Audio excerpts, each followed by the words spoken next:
বিসমিল্লাহির রহমানির রহিম।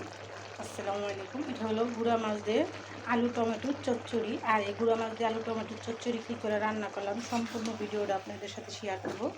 ভিডিওটা না টেনে চলুন দেখি কী করে রান্নাটা করলাম।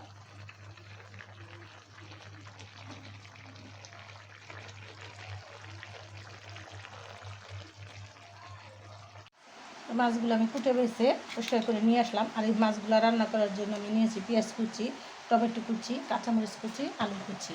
তো আমি কীভাবে রান্না করব, কী কী মশলা দিয়ে সম্পূর্ণটা আপনাদের সাথে শেয়ার করব, না টেনে দেখতে থাকুন। প্রথমে আমি পেঁয়াজ কুচিটি দিয়ে দেবো কাঁচামরিচ কুচি,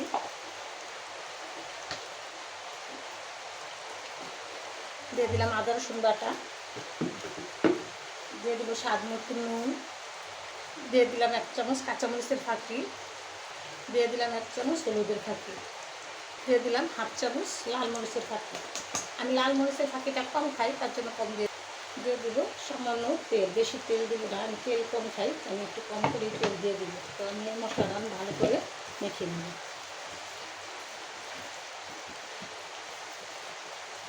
আমার মশলাটা মাখা হয়ে গেছে, আমি এখন মাছগুলো দিয়ে দেবো।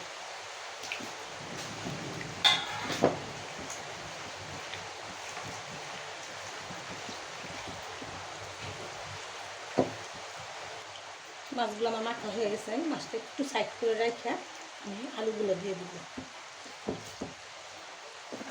এখানে আলুটাও দিয়ে দিলাম, আলুটা মাখা সাথে টমেটো দিয়ে দিব। একদম চটপটে রান্নাটা হয়ে যাবে, আপনার কোনো ঝামেলাই থাকবে না। একখানে কাজে গেলেন আইসা রান্না করতে ঝামেলা হইতেছে, তবে আপনারা এরকম করে গুঁড়া মাছের চচ্চড়ি সবসময় আখায় রান্না করলেই অনেক স্বাদ হয়। আমার মা চাচিরা অন্যান্য করে রান্না করতো, তা আমিও সেটাই করলাম আর আপনাদের সাথে শেয়ার করতেছি। তাই মাছগুলো এখানে পুরো দিয়ে দেবো।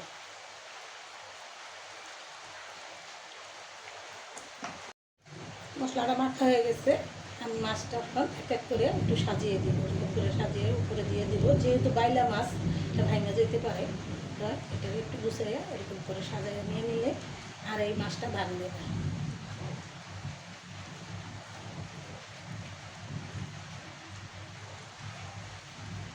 এটা আমি সামনে একটু পানি দিয়ে দিব, হাতটা ধুয়ে সাইডে। তো এখানে আমি কী কী মশলা উপকরণ কীভাবে দিলাম সম্পূর্ণটা আপনাদের সাথে শেয়ার করলাম। আমার ভিডিওটা না টেনে দেখবেন আর এরকম সুস্বাদু রান্না করবেন। এটা আমি 10 মিনিট রান্না করব, ফিরে আসবো 10 মিনিট পর। ফিরে আসলো 10 মিনিট পর। দেখেন আমার গুঁড়া মাছের চচ্চড়িটা রান্না করা হয়ে গেছে। আর আমি সম্পূর্ণ মশলা পাতিগুলো দিয়ে আমি মাখিয়ে বসিয়েছিলাম। তো আমি আর এটাতে পানিও দিই না, আর নাড়াচাড়াও করবো না।